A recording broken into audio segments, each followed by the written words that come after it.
दोस्तों नमस्कार। श्रुति कोश में एक बार फिर आपका स्वागत है। और आज हम पॉलिटी के एक और टॉपिक को कवर करेंगे दोस्तों, और वो है राजस्थान राज्य सूचना आयोग। राजस्थान राज्य सूचना आयोग, जिसे राजस्थान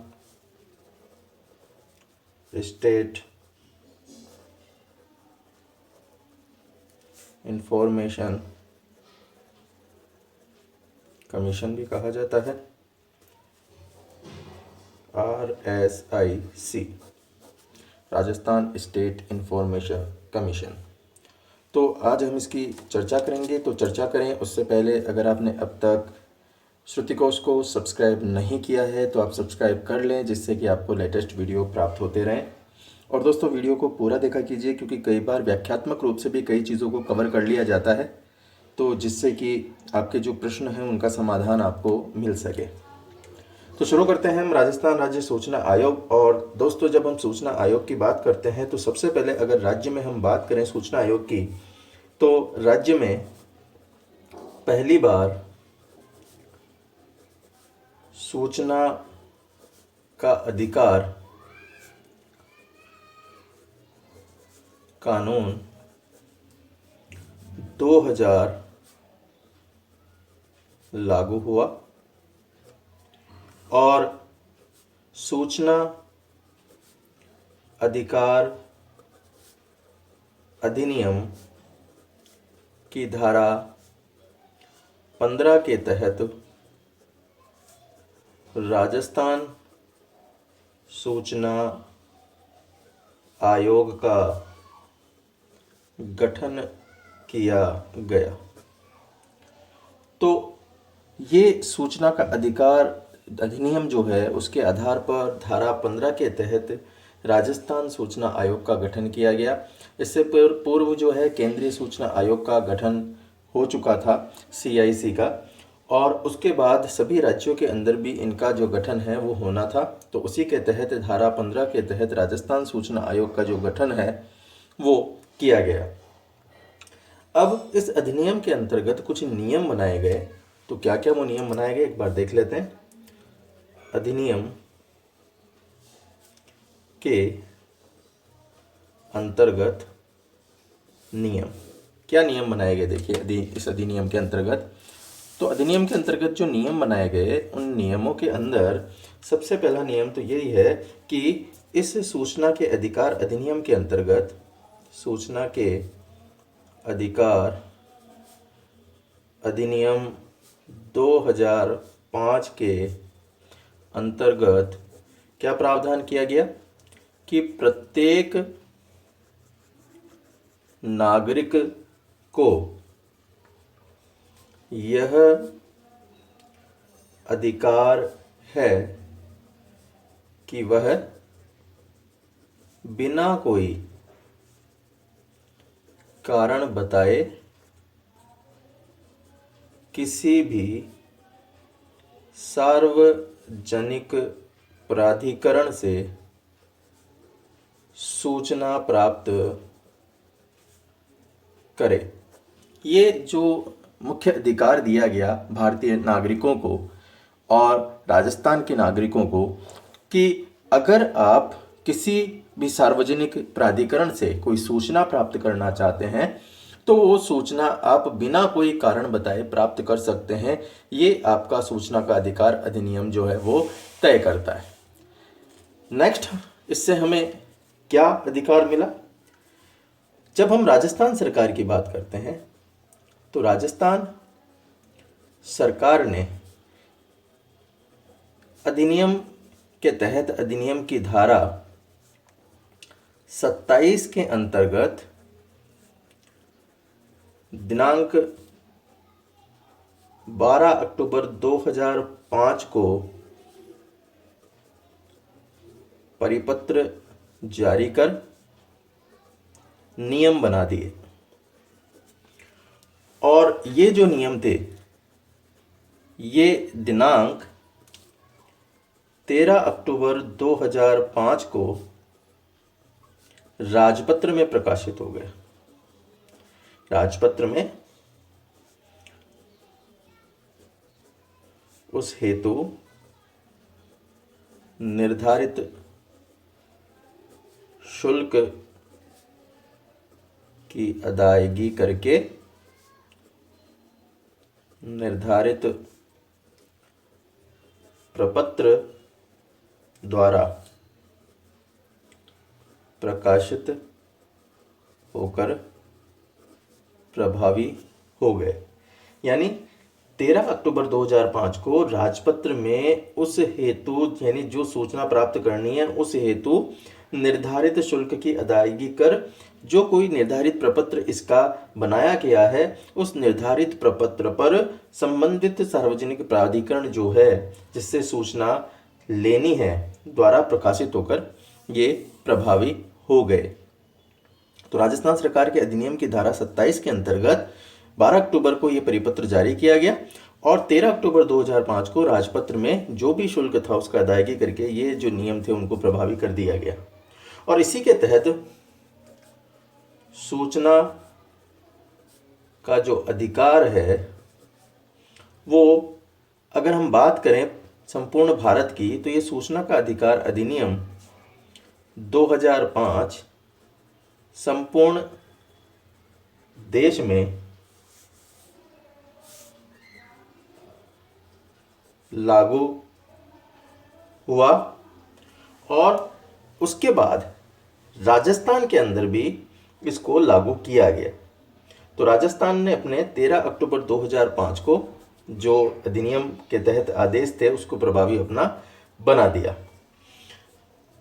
दोस्तों आयोग में अगर बात की जाए तो मुख्य रूप से जो प्रावधान किए गए वो ये किए गए कि एक मुख्य सूचना आयुक्त तो होगा और इसके साथ 10 जो हैं इसके सूचना आयुक्त इसकी सहायता के लिए नियुक्त हो सकते हैं। आयोग जो है वो एक वैधानिक निकाय के रूप में कार्य करता है। अब राजपत्र के अंदर इसको कब लाया गया? दोस्तों राजपत्र में राजस्थान सूचना आयोग का गठन दिनांक 13 अप्रैल 2006 को किया जाकर राजपत्र में ये क्या कर दिया गया, अधिसूचित कर दिया गया कि साहब ये जो सूचना का अधिकार है उसका गठन किया जाता है। अब ये जो था ये अधिकार का गठन कर दिया गया, आयोग का गठन कर दिया गया, तो इसके बाद राज्य का प्रथम जो सूचना आयुक्त था, प्रथम मुख्य सूचना आयुक्त, उसकी नियुक्ति की गई और उसके रूप में प्रथम सूचना आयुक्त के रूप में किसे नियुक्त किया गया? ये नियुक्त किया गया एम.डी. कोरानी को। एम.डी. कोरानी को दिनांक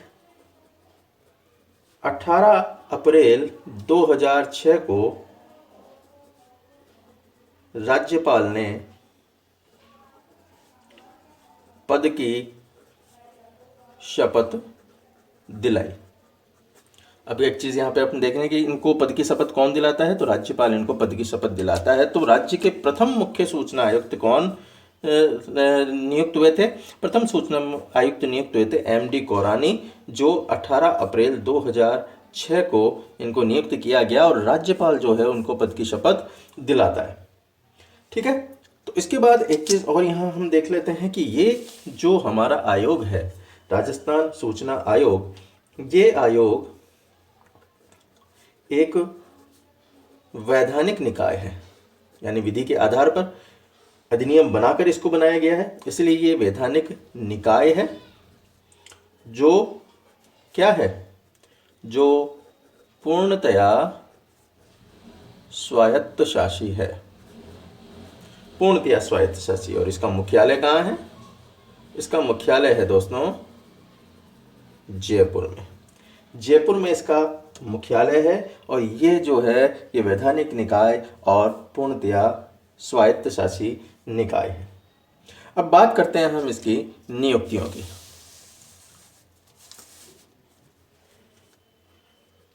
नियुक्ति, देखिए नियुक्तियों के रूप में अगर बात की जाए तो राज्य सूचना आयोग के अंदर केंद्रीय सूचना आयोग की तरह ही जो है यहाँ पर एक राज्य मुख्य सूचना आयुक्त, एक राज्य मुख्य सूचना आयुक्त एवं सूचना आयुक्त,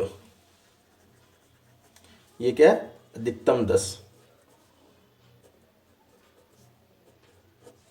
अधिकतम 10 सूचना आयुक्त होंगे।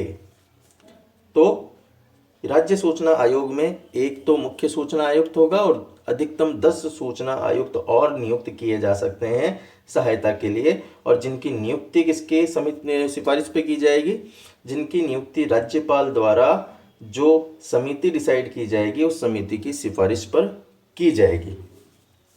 तो राज्यपाल द्वारा समिति की अनुशंसा पर, और यह समिति कौन सी है, ये समिति, इस समिति के अंदर जो होंगे, इस समिति के अंदर कौन कौन होगा, इस समिति के अंदर होगा मुख्यमंत्री, राज्य का मुख्यमंत्री, ये समिति का अध्यक्ष होगा।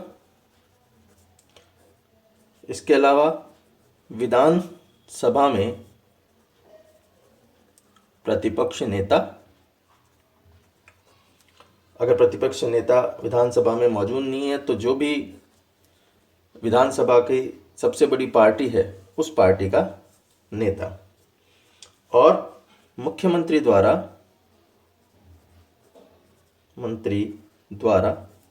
मनोनीत कैबिनेट मंत्री,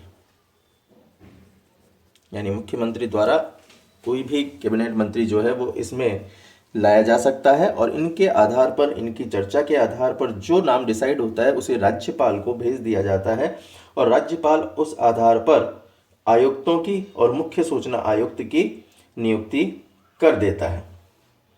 अब बात करते हैं इनकी पदावधि की। तो पदावधि कितनी होगी इनकी, इनकी पदावधि होगी, पदावधि है दोस्तों इनकी 5 वर्ष या 65 वर्ष की आयु, जो भी पहले हो। 5 वर्ष या 65 वर्ष की आयु जो भी पहले हो। अगर बात करें इनके शपथ ग्रहण की, तो शपथ ग्रहण जो है वो कौन करवाता है इनको, राज्यपाल या उनके द्वारा इस हेतु नियुक्त प्रतिनिधि। इनके अगर त्यागपत्र की बात की जाए तो त्यागपत्र जो है वो किसको संबोधित होता है, राज्यपाल को संबोधित, राज्यपाल को संबोधित होता है। स्व हस्ताक्षर वो त्यागपत्र जो है राज्यपाल को दिया जाता है। अगर वेतन की बात की जाए तो वेतन जो है वो राज्य का निर्वाचन आयुक्त जो है, राज्य के निर्वाचन आयुक्त के समान ही इनको वेतन मिलता है, और अन्य सूचना आयुक्त का वेतन राज्य के मुख्य सचिव के बराबर मिलता है। ये इनको वेतन की देने की प्रक्रिया। अब बात करते हैं इनको पद से हटाए जाना, पद से हटाना। तो पद से हटाने के लिए ये अगर कदाचार या असमर्थ हैं तो इस आधार पर इनको सुप्रीम कोर्ट के निर्देश पर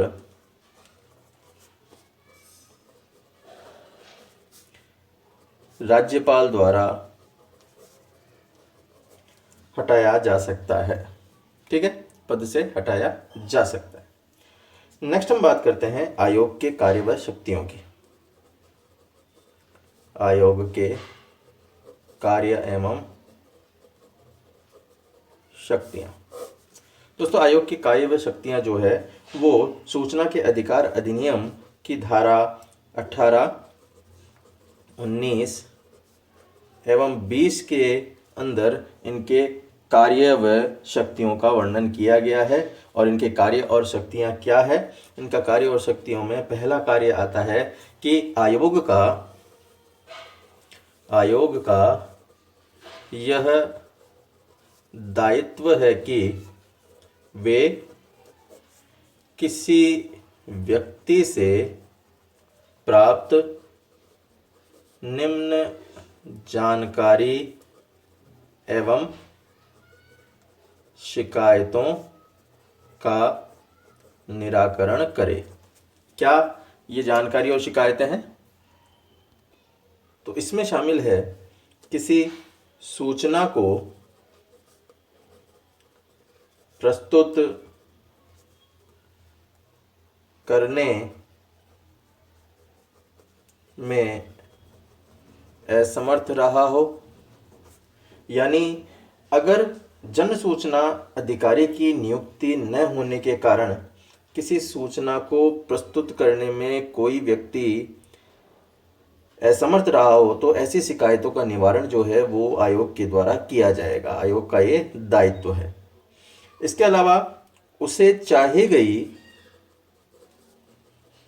सूचना या जानकारी के लिए मना कर दिया हो तो दायित्व है कि उसकी ये समस्या निराकरण करे। या फिर फीस सही ना हो, यानी उसे लगता है कि सूचना की एवज में जो फीस मांगी जा रही है वो सही नहीं है, तो ऐसी समस्याओं का निराकरण किया जाएगा। या फिर मांगी गई सूचना अपर्याप्त या फिर झूठी या भ्रामक हो, यानी यदि उसे लगता है कि उसके द्वारा जो सूचना मांगी गई है वो अपर्याप्त है, झूठी है या फिर भ्रामक है, गलत तथ्य दिए गए हैं, तो इस शिकायत का निवारण जो है वो किया जा सकता है आयोग के द्वारा।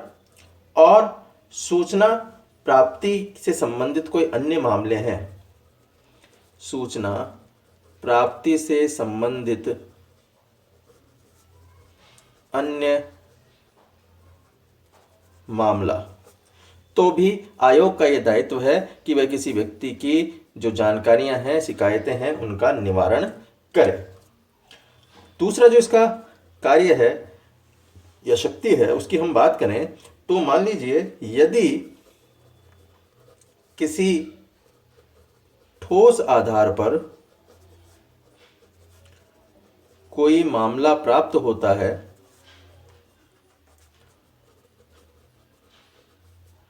और आयोग क्या करेगा? आयोग ऐसे मामले की जांच कर सकता है,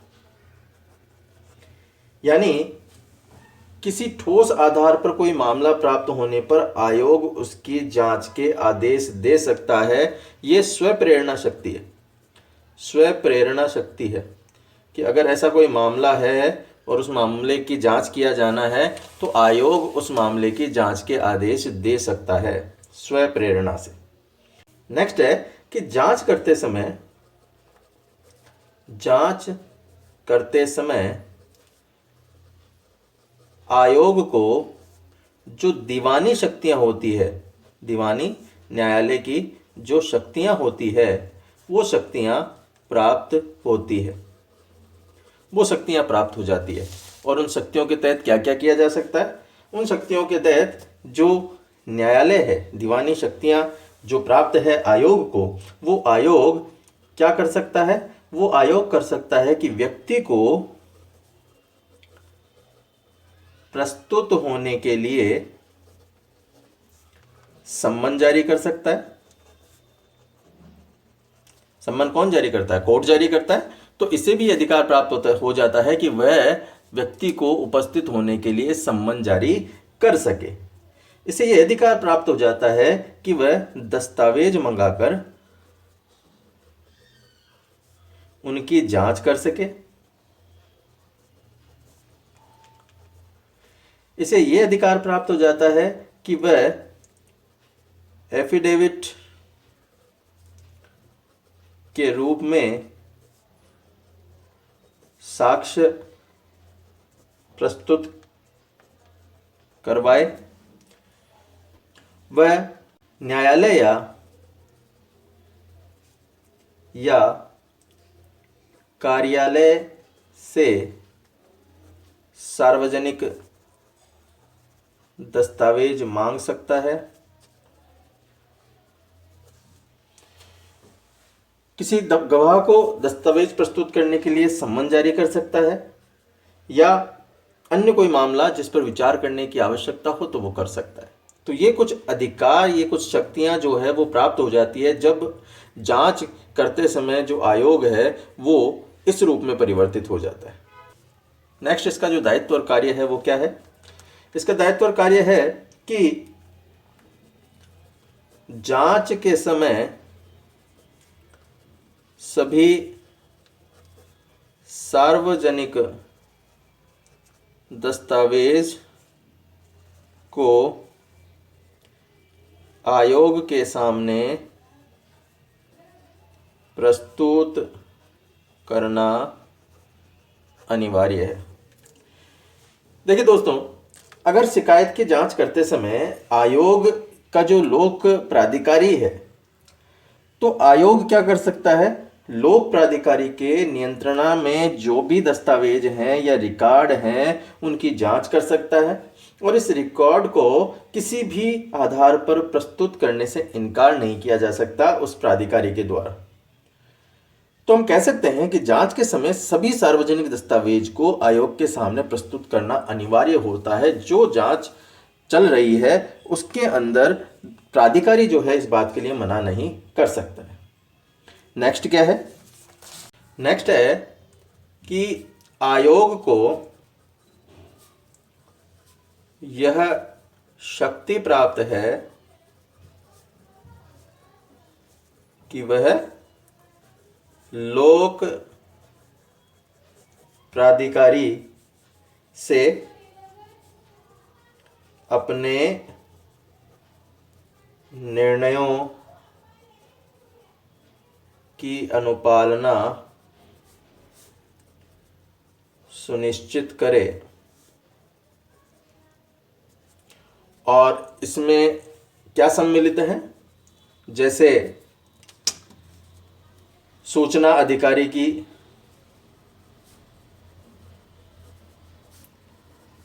नियुक्ति करना। मान लीजिए जहां पर सूचना अधिकारी कोई नहीं है वहां पर ऐसे अधिकारी की नियुक्ति की जाती है। इसके अलावा सूचना का प्रकाशन करना, रिकॉर्ड का प्रबंधन करना,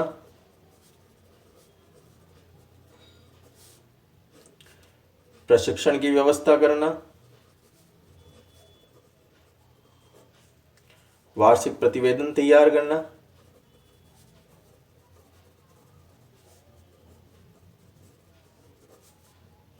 और आवेदक को जानकारी ना मिलने पर प्राधिकारी से मुआवजा वसूलना, अर्थदंड लगाना।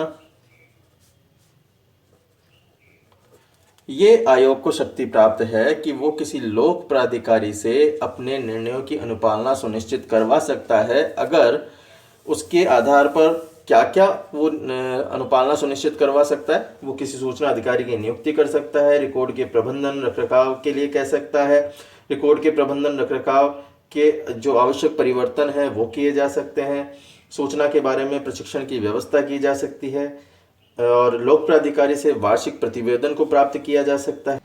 आवेदक ने कोई जानकारी चाहिए तो जानकारी न मिलने पर या उसकी क्षति होने पर लोक प्राधिकारी को इसका मुआवजा भी देना पड़ सकता है।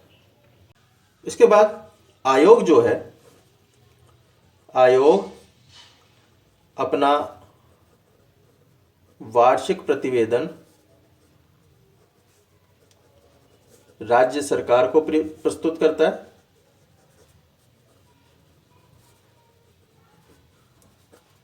और राज्य सरकार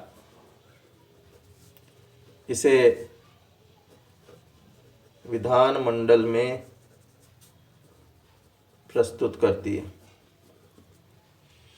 तो ये कुछ कार्य व शक्तियां जो है वो आयोग की डिसाइड की हुई है। नेक्स्ट हम बात करते हैं समयबद्धता की। समयबद्धता, देखिए सूचना देने का जो समय है वो डिसाइड किया हुआ है। तो लोक सूचना अधिकारी को, लोक सूचना अधिकारी को 30 दिन का समय सूचना उपलब्ध कराने हेतु दिया गया है। यानी 30 दिन के अंदर वो सूचना को उपलब्ध करवा देगा और 30 दिन बाद सूचना देने पर फीस लेने का अधिकारी नहीं होगा। फीस लेने का अधिकारी नहीं होगा अगर उसने 30 दिन के बाद सूचना दी है। तो 30 दिन के अंदर उसको सूचना जो है उपलब्ध करवानी होगी और उसके बाद 30 दिन में मान लीजिए वो सूचना नहीं देता है तो ऐसी कंडीशन में वह अपील कर सकता है। प्रथम अपीलीय अधिकारी को वह अपील कर सकता है और उसके बाद द्वितीय अपील जो है वो सूचना आयोग के समक्ष प्रस्तुत कर सकता है। तो अपील का प्रावधान भी यहाँ पे है कि 30 दिन में जानकारी ना मिलने पर या गलत मिलने पर या मना करने पर अपील का प्रावधान दिया गया है। ठीक है, तो अपील वह कर सकता है। अब यहाँ पर देखिए दंड का प्रावधान भी किया गया है। तो दंड का प्रावधान क्या किया गया है कि अगर मान लीजिए सूचना के अधिकार अधिनियम के तहत कोई शिकायत या अपील पर निर्णय देते समय आयोग में देरी की सूचना है या सूचना को खुर्द-बुर्द करने की है या रुकावट डालने के आरोप हैं, तो ऐसे कंडीशन में लोक सूचना अधिकारी पर क्या कर दिया जाएगा, 250 रुपये प्रतिदिन का जुर्माना दिया जाएगा उसको और ये राशि जो है 25,000 तक पहुंच सकती है। तो सूचना नहीं देना, गलत देना, अधूरी देना या भ्रामक देना या सूचना को नष्ट करना, सूचना के अंदर बाधा उत्पन्न होना, ये सारे इसके अंतर्गत आते हैं। तो दंड के रूप में क्या है कि देरी से सूचना देने, सूचना खुर्द-बुर्द करने व रुकावट डालने पर लोक सूचना अधिकारी पर 250 रुपये प्रतिदिन दंड किया जा सकता है, जो कि अधिकतम 25,000 हो सकता है। तो ये दंड जो है वो व्यवस्था की गई है, दंड की व्यवस्था। नेक्स्ट हम बात कर लेते हैं और अंतिम कि इनके अध्यक्ष कौन कौन है। राजस्थान सूचना आयोग के अब तक के अध्यक्ष, देखिए अब तक ज़्यादा अध्यक्ष तो नहीं बने हैं इसके, लेकिन जो भी बने हैं उनकी हम बात कर लेते हैं कि कौन कौन बने हैं। तो दोस्तों, सबसे पहले अध्यक्ष तो हम पहले भी बात कर चुके हैं, एम डी कोरानी। ये इसके पहले अध्यक्ष बने थे, जिन्होंने पद ग्रहण किया था 18 अप्रैल 2006 को।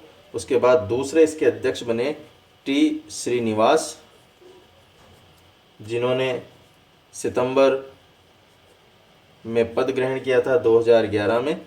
उसके बाद तीसरे इसके बने सुरेश कुमार चौधरी, ये तीसरे बने, जो कि 6 नवंबर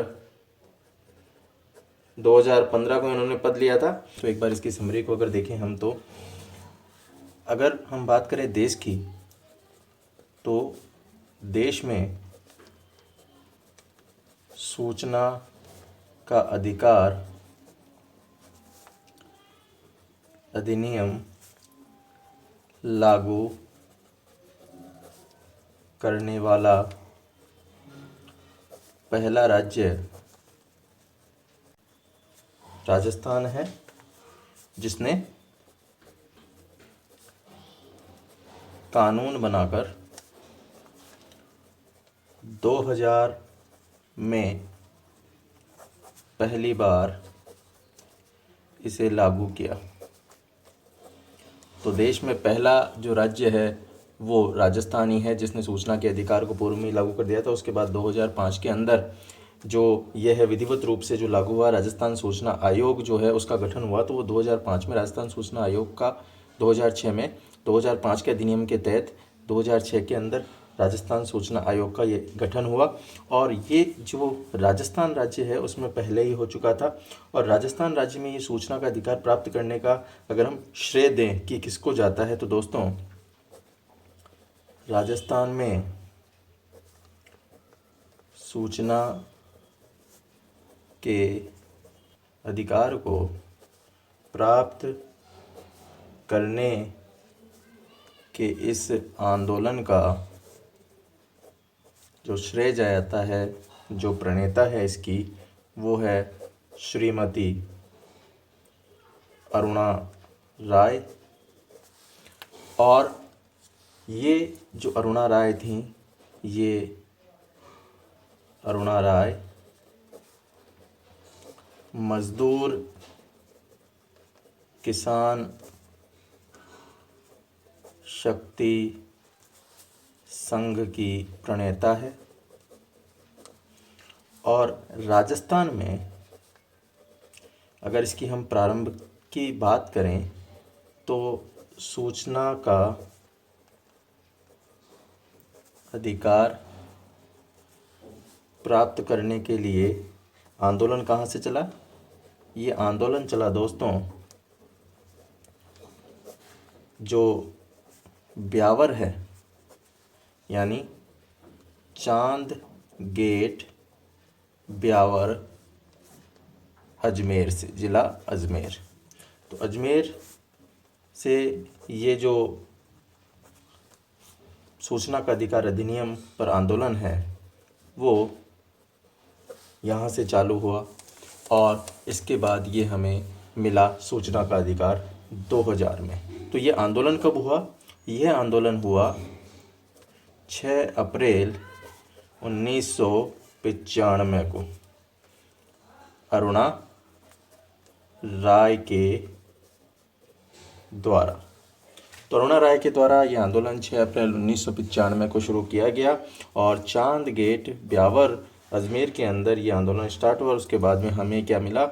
ये जो सूचना का अधिकार कानून है ये हमें मिला। उसके बाद 2005 अधिनियम से राज्य सूचना आयोग जो है वो अस्तित्व में आ गया था। ठीक है दोस्तों, तो वो राज्य सूचना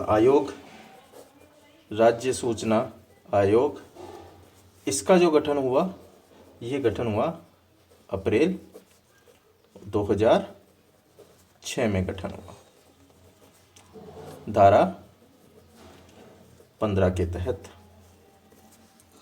ठीक है, तो ये जो गठन हुआ ये सूचना आयोग का गठन हुआ और पहली बार हमने सूचना जो है लाने वाला, सूचना का अधिकार लाने वाला पहला जो राज्य था वो कौन था? वो राजस्थान था। अब एक बार वर्तमान में हम कौन सूचना आयोग है उनकी भी बात कर लेते हैं। पूर्व में हमने ये बात की कि कितने अब तक बन चुके, तो 3 बन चुके हैं। और जो चौथे हमारे सूचना आयोग बने हैं वो कौन है? मुख्य सूचना आयोग। देखिए, अभी 4 दिसंबर 2020 को ही राज्य के वर्तमान सूचना आयुक्त की नियुक्ति की गई है। और राज्य के वर्तमान सूचना आयुक्त के रूप में जो डीबी गुप्ता जी हैं, डीबी गुप्ता जी की नियुक्ति की गई है। तो राज्य के वर्तमान मुख्य सूचना आयुक्त कौन है? ये वर्तमान मुख्य सूचना आयुक्त ये है दोस्तों डी बी गुप्ता हैं। और 4 दिसंबर ये 2020 को इस पद पर इन्होंने ग्रहण किया। ये राज्य के चौथे मुख्य सूचना आयुक्त हैं और राज्यपाल कलराज मिश्र के द्वारा इनको नियुक्ति दी गई। कलराज मिश्र के द्वारा इनको नियुक्ति दी गई और कार्यकाल रहेगा दोस्तों 2023 तक। 2023 तक यानी 3 वर्ष इनका जो है वो कार्यकाल रहेगा। ये जो पद था ये दिसंबर 2018 से रिक्त चल रहा था और वर्तमान में जो है इस पे नियुक्ति कर दी गई है। इससे पूर्व इसके कार्यवाहक जो है वो कार्य कर रहे थे और कार्यवाहक के रूप में पहले आशुतोष शर्मा कार्य कर रहे थे और उसके बाद इनकी सेवानिवृत्ति होने पर फिर जो बने वो बने पी बरबड़। ये पी बरबड़ जो है ये बने इनके बाद में, ये भी कार्यवाहक ही रहे तो ये बने। और इनके साथ साथ 2 सूचना आयुक्तों की भी नियुक्ति की गई है। और 2 सूचना आयुक्त कौन बने हैं? सूचना आयुक्त, ये 2 सूचना आयुक्त बने हैं दोस्तों। एक तो बने हैं जो नारायण बारेठ हैं, एक तो नारायण बारेठ बने हैं, एक तो बने हैं दोस्तों नारायण बारेठ। और दूसरी जो बनी है वो बनी है शीतल धनकड़ और नारायण बारेठ को भी बनाया गया है। नारायण बारेठ जो हैं वो पत्रकार रह चुके हैं, बीबीसी के पत्रकार ये रह चुके हैं। और जो शीतल धनकड़ है, ये शीतल धनकड़ सामाजिक